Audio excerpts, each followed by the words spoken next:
Dans bazongi question moko ye awa ya matata. Bana Israël ba yebisi non. Ndana Jacob, Joseph. Moi sine ba na bana na ba ko signale gabi abande kono ba ko mayele mayele ba ko banga banga. Pona ni? Question na pe Joseph amo za ina pona ni? Ba yebise que parce que bazoni ba kutuba kima na bango na Egypte. Awa. Bakenda bango kote mos balingo kende parce que ba yebi que lokola papa na bango kufi yo Joseph okosala nini revanche na bango kama sala ka bateyaka yo parce que ba yebi que ba vanda ki na Egypte ozaki na bango bien pona hypocrisie kaka ya nini ya papa na bango esiko pe papa mo akufi aza éternel ete c'est que Jacob sikotane ya kosala nini revanche sa nini ekoki Joseph tanga yo kaja nga lelia bengisi bandeko na yo keli bino boye na bosema oui c'est vrai toza msoko banga parce que toyebi kilo makambo biso tosala ka yo mabe tosenga pardon oyo okosala ngo yesu c'est pas na biso le Jacob Odumalala Jesus Nedumala Odumeje Jesus Nedumeje Odumalala nane Jesus Nedumala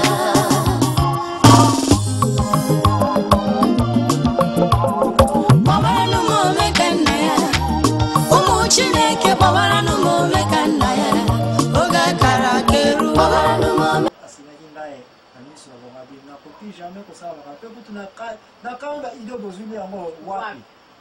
bref, Bible confirme que Jacob, Joseph, après l'Iwa ya papa naye, a traité qui bandeko naye, na même protection, na même privilège, na même avantage, ndenge moka, sinon même koleka na tango papa na bango Jacob, azalaki vivant. A atikalaki ko attaquer bango te, mais sinon qui a protégé bango côté de sous-sous. Alaiki mota malamu anataka sana magate. Yeah. Alaiki mota malamu. Mama Annie, alaiki mota malamu, n'est-ce pas? Mais il Joseph Plaza éternel, il faut kufa. Kufa ile sisi. Il faut kufa za éternel. Si quand la Bible confirme te Joseph yeyo aye ko kufa. Mama Annie, tika na yebsawete Joseph tanga kufa ki alobaki na bana na yeboye na bana Israël. Bomoni na bateli bino awa. Kasi mabele ezali ya bino te, ya biso te. Za mabele ya bato bapaya. Nga kontra na nga na kufi na nga sa nini? Esili. Bokosonga na mabele na bino, ya papa na bino, ya koko na bino Abraham, Kanana. Kasi nga eta na wakufa na yebi na nga te place ni bokundela ngai, mena lingi pete bokundela ngai awa. De place na komona de tango bana oya Ephraim na Manasa bamoni papa na bango akufi. Bazwaki nzoto papa na bango ba ambome yango. Bakundi yango? No. Ba biso to kuna papa na biso awa na Egypte te. Ba bomba ki nzoto papa na bango secrètement. Ba enteraki yango te. Tango ba bimaki na Egypte yo bana Israël ba bimaki na Egypte. Ba kenaki na désert. Bazai ko kenena nzoto ya Joseph. Oyo abana Israël babundaki na bitumba kuna na Moïse. Oh na ba Moabite, na ba Shishite. Nzoto papa na bo eza na bango. Oh Moïse ko kufa Nana remplaça qui Moïse? Josué. Oh, je sais pas. Oh. Oza qui dit pas. Josué azui bango akosi wana Kanana. Ephraim na Manasa biboko simba nzoto ya papa na bisote. Bazala na nzoto ya papa na bango. Josué kamema mabele. Ephraim yeba ndoto wana nani pouvoir nini papa na ya pesa ki. Na Gilead wana. De place wana Josué tala mayela kabula mabele ona banza soko kombine ba émission nyonso sotei mama Ani. Okomi komona clair ma partage mabele comment elekela ki na temps ya Josué.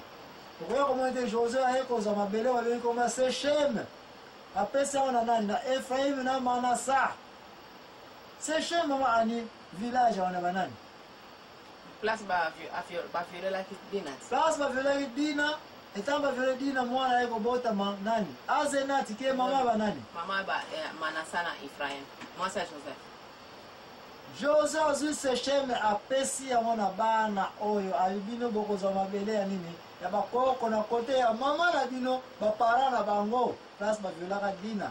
de place wana sikoyo ntango bazwi mabele aha sikoyo ntango ekoki tonto kunda nani papa na biso nde baye kokunda enfin après plus de 400 ans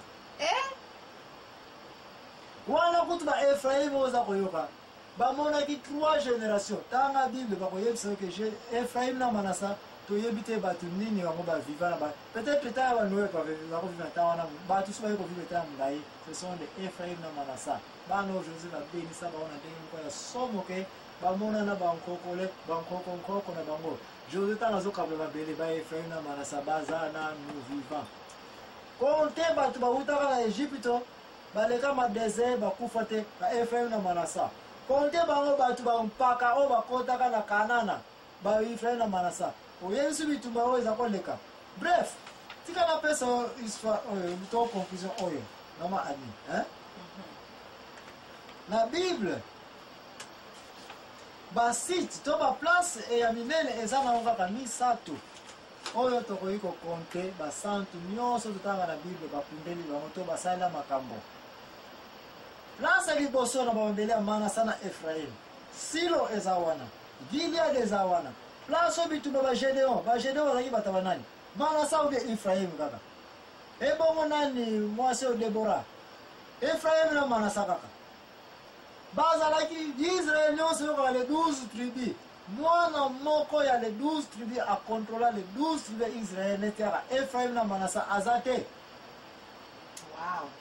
mais makambo ya injustice ya papa na bango ya kolinga kaka rachel ya kolinga kaka bana rachel meme efraim na manasa bagardaki yango kaka unique famille ba efraim na manasa les grandes puissances les deux baza kogarde baza kobatela kaka papa leki na bango nani benjamin ye libota ya nani ya nkolo yeso oyebiso ntango bajuif na bana israel nyonso batakaki bana israel babana balibota ya benjamin ezalaki babina gilead okoki kotushe gilead te okoki kotushe benjamin te soki otushe nani te efraim te na manasa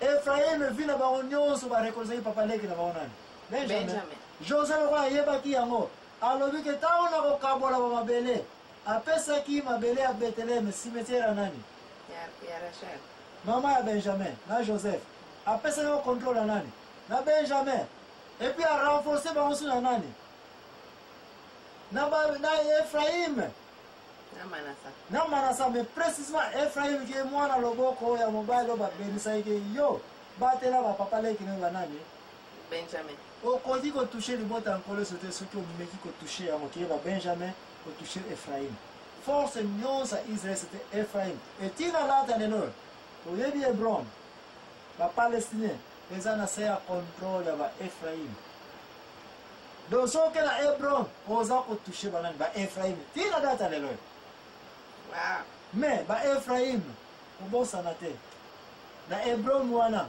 nakolakisa bino milulu yango bana oyo ya ismael bana ya abraham bango bazwaki hebron tina data lelo oyo batsala boye na kati ya ndako monene na vale wana bakundela bango basantu nyonso oyo na hebron abraham sara isaac rebeka leya na jacob 5 bato oyo bamusulman ye ismael islam bakanga porte nyonso wana ya place wana batia moske na bango ya entrée eza wana okoki kokota na hebron te na makpela te na place bakundela batata oyo nyonso mitano na bamama na bango babengi awa te ye ozonga patriarca patria signifie patriarca signifie papa abraham place wana ismael bamusulman banani baislam bakanga yango batia temple na bango ya moske na bango ya monene eza wana yango mute kontrola baplace wana bajudaïsme baye kodiskute lisusu tozoke na conclusion na biso mama anebandanga sikoyo histoire oyo eza na bible te eza réalité eza kovivre soki ovoyage lelo ke na hebron ke palestine makambo oyo kokuta réalité yango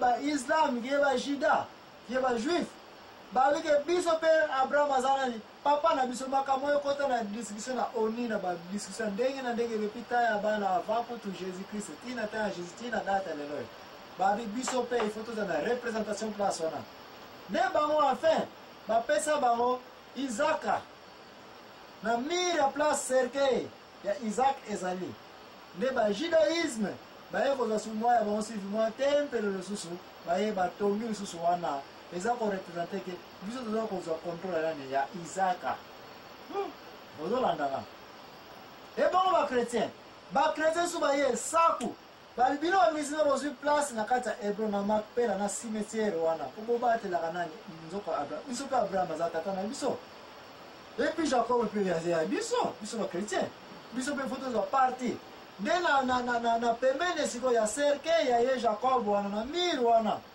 bachrétien biso toyesu kotia tempelo na biso lisusu wana kolakisa bino batempelo nyonso wana ekanga bakana